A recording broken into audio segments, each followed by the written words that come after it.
নমস্কার। এইটাই কায়দা। কবি ভবানী প্রসাদ মজুমদার। লাল সিং, নীল সিং, ছালি সিং, টক সিং পাশাপাশি দুটো রিঙে খেলছিল বক্সিং। খেলা দেখে মুগ্ধ 2010 শ্বাস প্রায় রুদ্ধ। এত রোমহর্ষ একজন লোক খালি দিয়ে তালি হাতেতে বলছিল যত খুশি মার ঘুষি দাঁতেতে।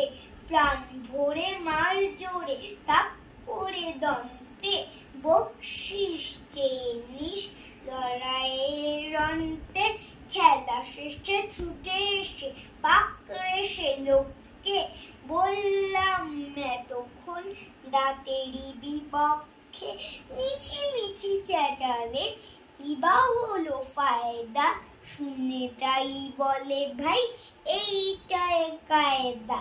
এভাবেই খদ্দে প্রায় প্রতি মাসেতেই আমি ভাই অ্যাটেন্ডেন্স চেম্বার পাশেতেই।